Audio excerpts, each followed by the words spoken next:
You're listening to Talking to Teens, where we speak with leading experts from a variety of disciplines about the art and science of parenting teenagers. I'm your host, Andy Earle.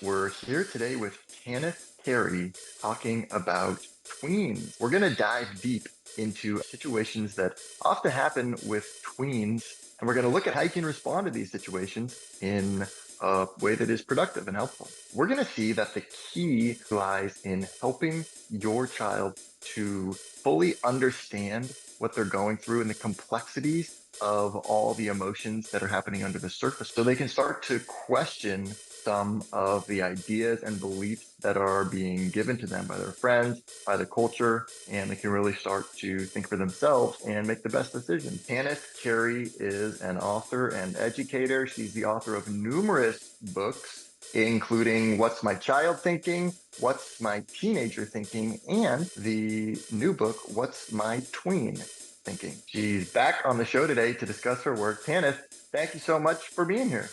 Tanith, welcome back to the Talking to Teens podcast. Hi, Andy. How are you? Oh, fabulous. I'm so excited to be speaking with you again. This is really cool. You have written a ton of books and some really cool stuff we talked about previously with teenagers. Now you've got this new book focused on tweens.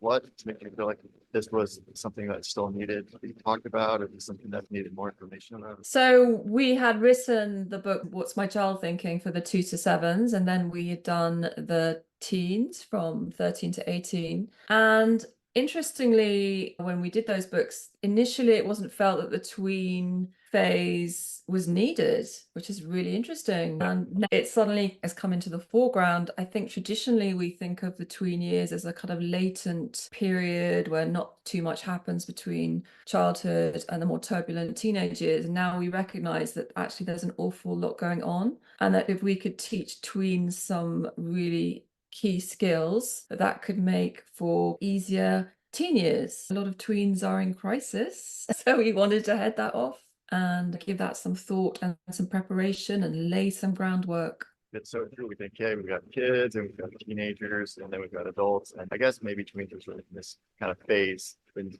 between there, but we don't give it a lot of thought as its own unique phase. And I thought it was interesting in the book, you actually even further subdivide the tween years into sort of, we got the 8 to 10 and then the 11, 12-year-olds. So you're even further breaking it down as like early tween and late tween. What I thought that was really interesting. Why have you done that? And what do you think is, what are the differences between the early tween and the late tween phases? The later tween years, you're going to be facing the impact of puberty. So then you have hormones and more obvious brain developments kicking in. We have to realize that the tween years are very fast moving. There's an awful lot of difference between an 8-year-old and a 12-year-old. In the same way, there's a lot of difference between a 2-year-old and a 7-year-old. And there's another lot of difference between a 13 and an 18-year-old. In the book, it's a way of organizing the scenarios. All the books take real life scenarios and organize the scenarios in the order you are most likely to see them. So that's also part of it. So yeah, it's impossible to put a really firm dividing line between those two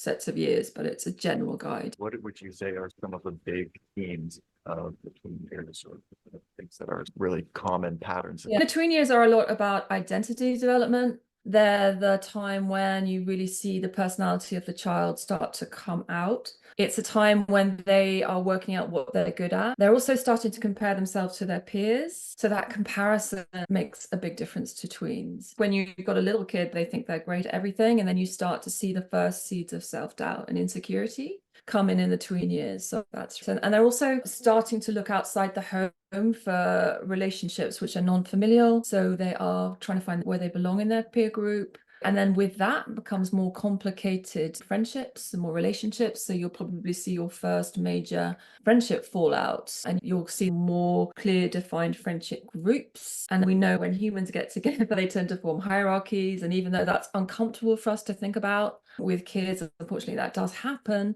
So it's good to give kids perspective and overview. Parents get upset in the tween years about friendship fallouts because they're still very protective of their child. They think their child is an innocent little angel, but there are power plays going on even now in tween friendship groups. And it sounds like you're bringing home harsh realities to kids that don't need to hear it. But it's important that we tell our tweens that social conflict is what humans do. They'll be able to work it out. There'll be people trying to go up, trying to go down, because it's their first experience of that kind of conflict. They tend to take it very personally. They tend to get very upset. So if you start to give kids the bigger picture views on a lot of issues, that's good armory for the future years. We tend just to think, oh, tweens don't need to hear about that. But actually, it's a great time for them to hear stuff when they're really receptive to your values, they're really listening, and they're identifying with you. And now is a good time, actually, to get some really good messages across, as long as you've sorted out those messages for yourself. Yeah.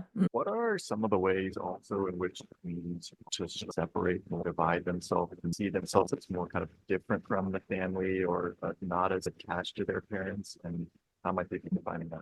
One of the most painful things for parents is when you're walking with your tween down the street and they've always wanted to hold your hand, and now they're going, oh, don't hold my hand. Oh, You're embarrassing me. Come on. Could you just wait and I'll walk the rest of the way? exactly. Yeah. I remember when my own daughter, like, I used to drop her at school, and she would, like, I'd have to drop her around the corner so that she looked like I wasn't anything to do with her. So that can feel painful as a parent, because you've had this little child and they've looked up to you and you're a hero and a heroine and you're the most beautiful mommy or daddy in the world. And then suddenly it seems like they don't want to know you in public. The cornerstone of all the books is that if we understand the developmental shifts, stuff feels less personal to us, and then we can behave in a more regulated way, because emotional regulation is one of the key skills we can teach our kids at this age. And the best way to learn that, and I know this sounds like a big ask, but is to regulate ourselves and be conscious of our own thoughts and responses and biases, slow it down so we don't overreact, or we don't lash out,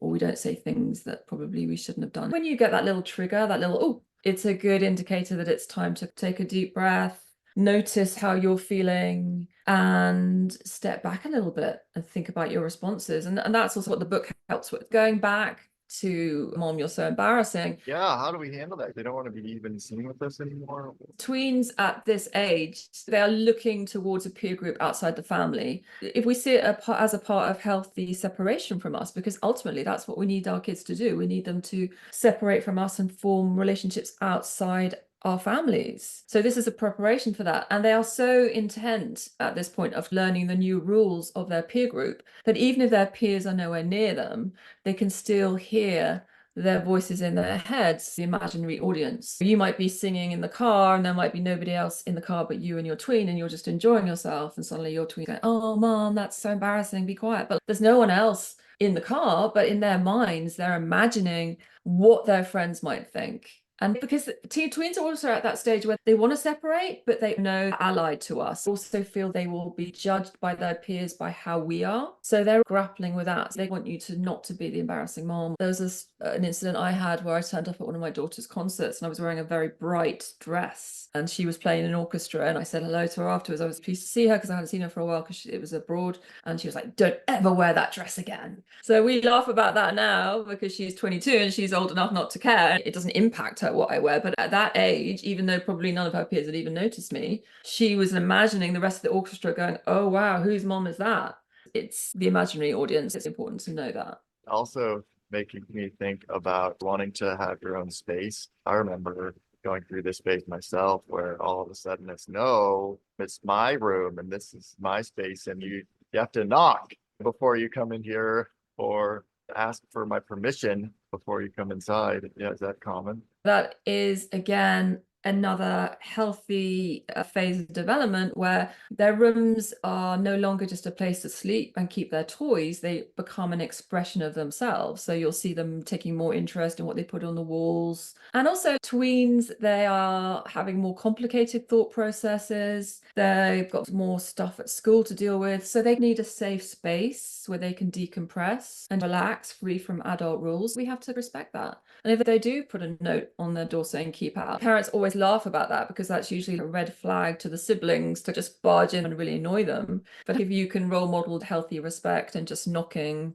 that's important. Just showing you're respecting their evolving boundaries. The other thing about tweens is that when they were little children, they thought you knew everything. They thought you could read their minds. They now understand you don't know everything, and they are deciding as their prefrontal cortex develops what to share and what to keep to themselves. The only thing I would say is if tweens are spending an awful lot of time in their rooms on their own, that might be a bit of a little red flag. Invite them outside, just check that they're not ruminating. But otherwise, give them time to make it their environment, their safe space, I think is really important. Seemed like a theme I saw echoed in a number of the scenarios you talk about in the book, respecting what their wishes are, even if you don't necessarily get it or don't necessarily agree with it.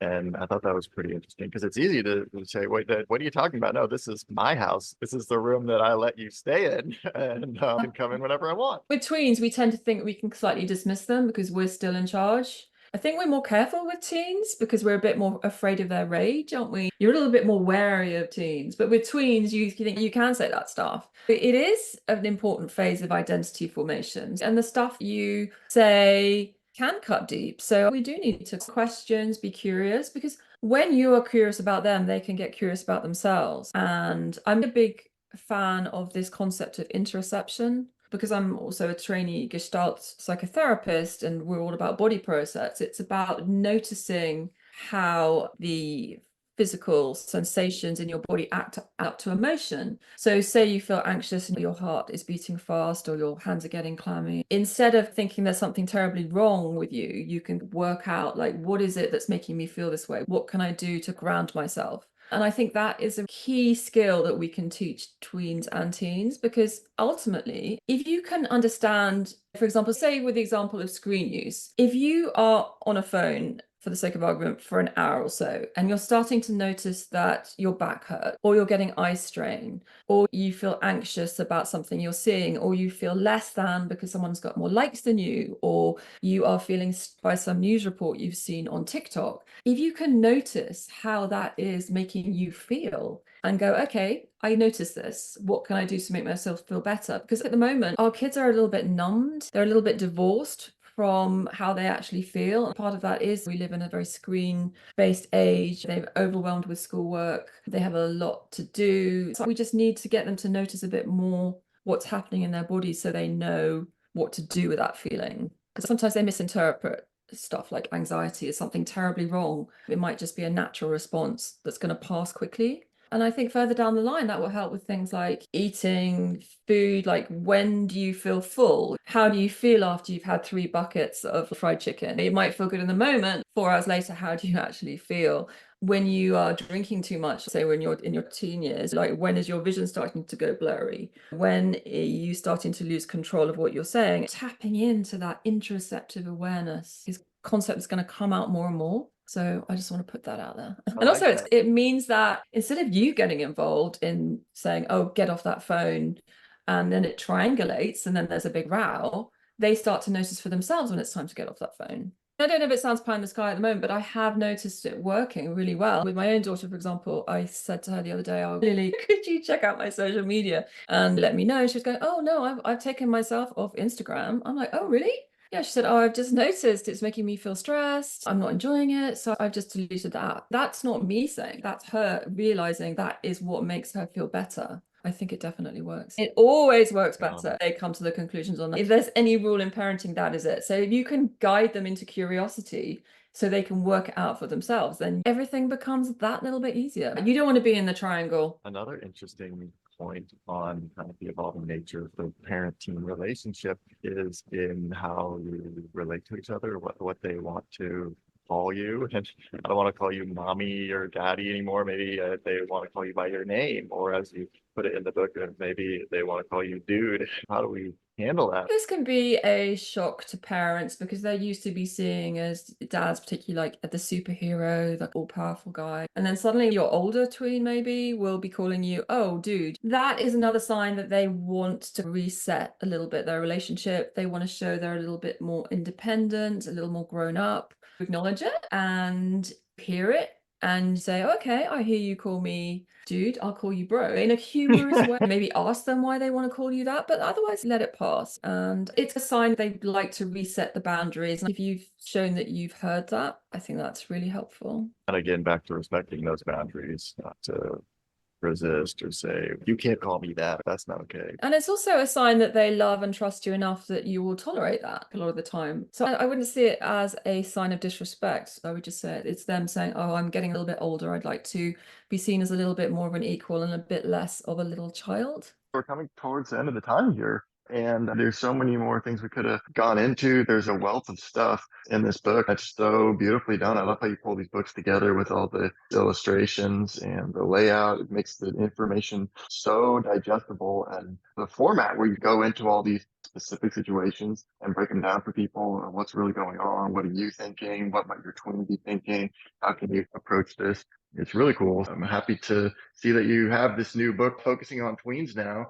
And I'm grateful for you to come back on the show. Thanks, Andy. Can you talk a little bit about where we can find you, where we can find your books, how we can follow you? You mentioned being on Instagram. Where should people go to stay up to date with everything? I try to be across most platforms, but I post on Instagram. I post regular parenting tips, or are evidence-based. They're not my opinion. They're not my bias. They're not my stuff. They are tips based in research. And I work with child clinical psychologists, Dr. Anne Harrod-Rudkin and Dr. Carl Pickart, and it's rigorously checked. But it's also, as you say, it's nugget size. You go on my Instagram, it will be compressed. So that's on What's My Child Thinking and What's My Tween Thinking on Instagram. And then sometimes on LinkedIn, mainly those two. Otherwise, you can get them wherever you like to buy your books. I highly encourage people to check it out, and we'll be eagerly awaiting your next book. Okay. Yeah, I'm writing another one, so I'll be back in touch. Looking forward to it. Yes. All right, thank you.